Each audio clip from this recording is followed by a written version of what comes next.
Hey, what's up, everybody? It's Nick Davenport, aka Mr. Mental Muscle. Now, I want to start off with a story. I remember back when I was about 13 or 14 years old, I was at my cousin's house. This is one of my closest cousins, almost like a brother to me. And we're having dinner. Now, his parents had to step out, so we're just at home with him and his little brother. And we started eating the spaghetti that his mom had made. Now, I saw some Parmesan cheese, and who doesn't want to put Parmesan cheese on their spaghetti, right? That it gotta be there. The sauce is great, obviously, but that cheese just does the trick. So I take the Parmesan and I just douse it all over. I'm like, yeah, about to tear this up. So I start eating it, and then I start realizing this is pretty salty. And I keep eating a few more bites. I'm like, why does it taste so salty? And then I look at the can and I realize it was sea salt. Now, the reason this happened because it was a green label and had the yellow top, just like Parmesan cheese does. So I didn't really look at the label.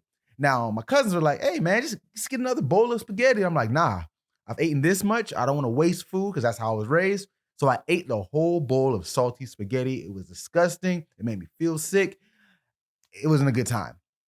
Now, this is an example of the sunk cost fallacy. Now, if you're not familiar with the sunk cost fallacy, this is a cognitive bias that allows us to invest more into something simply because of a past investment or past history with the said goal or subject. Because when you put so much into something, you really don't want to give it up. And it's understandable because time is valuable, whether it be money, whether it be emotion. If you give so much, you want to see it come back on the back end. You want your return on investment. Now, when I use the term investment, does not necessarily mean financial investment, but time, money, anything you put towards a goal, towards a relationship, towards something you're trying to build. This is what we mean. So you want to see it pay off eventually. Now, that example may seem extreme, but if we want to relate it to food, there's some other ways that can tie in because let's say you're on a diet, you're trying to lose a few pounds, and you've been pretty strict for the past 2 months. But today there's a pizza party at work and you eat a little bit too much than you should have. So since you've sunk into this, so this is a negative way of looking at it, you sunk into this investment of, you know what?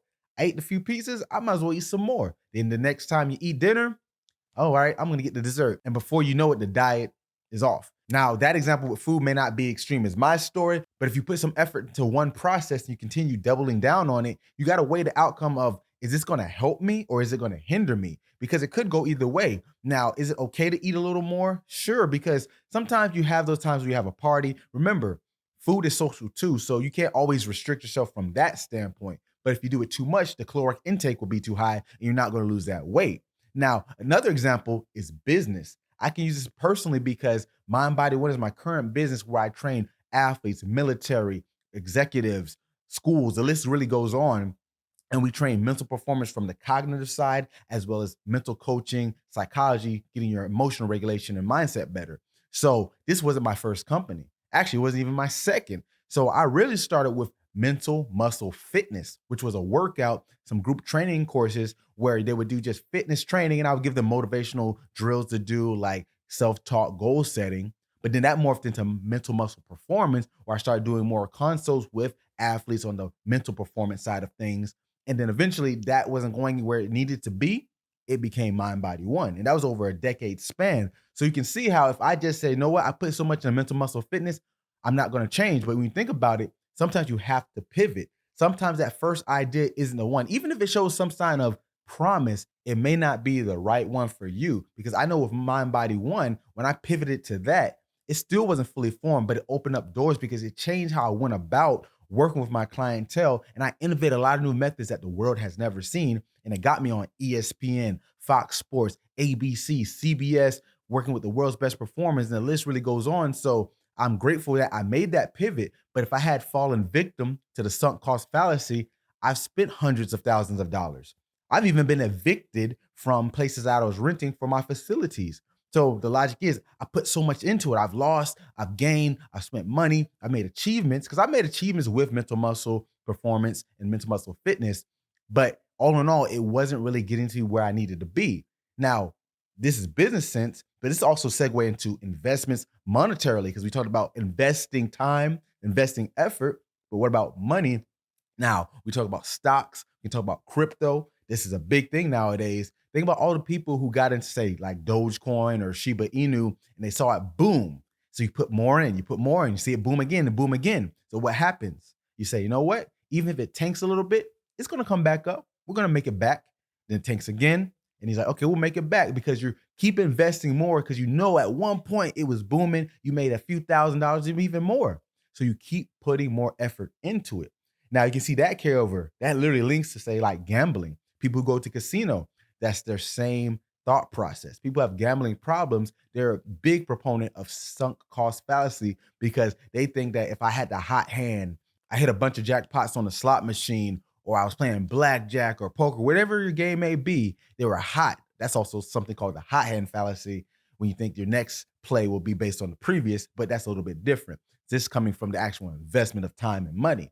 So they look at it as if, I put all this money in, I've lost $10,000.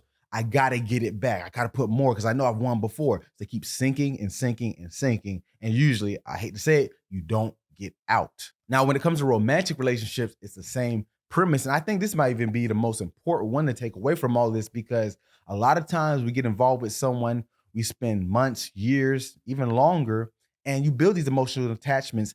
But sometimes it might feel like you fall in, you fall out of love. And there's nothing wrong with that because when we talk about romance, it's dynamic. There's going to be ups, there's going to be downs. So that's not what I'm saying here. But it gets to the point when you say, have I put so much into this that I'm only doing it because I know I put the time in it? We have 3 years of history, or we have kids, or whatever it may be. Now, if it's something that is salvageable, I say explore that. There's therapy, counseling, things you can work on.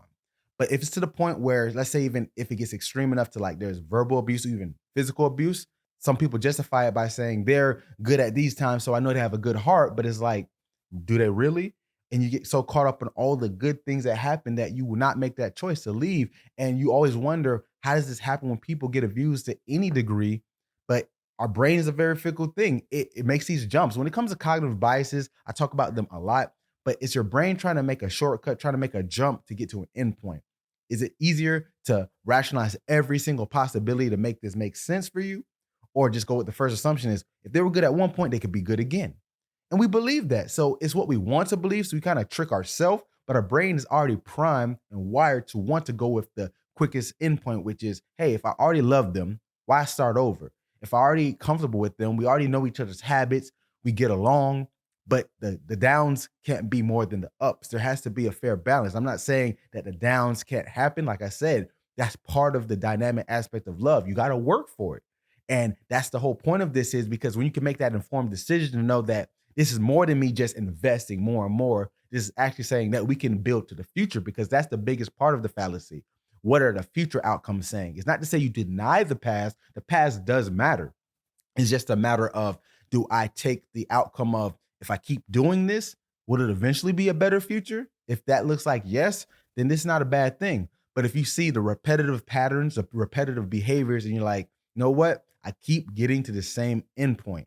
I keep getting to the same goal. That just goes for anything, not just romance. If the endpoint doesn't look like the benefit outweighs the risk, you might want to rethink it because the whole point of a cognitive bias is it hinders our judgments. It gives us these misconceptions to inform our decisions in a way that is not that beneficial for us to succeed. That's the whole point of all this. I like to give these advice, these coaching tips, because in order to succeed and make better judgments, you need to be aware of what's happening. And that's the biggest part of fixing a behavior is, first of all, being aware that's even happening.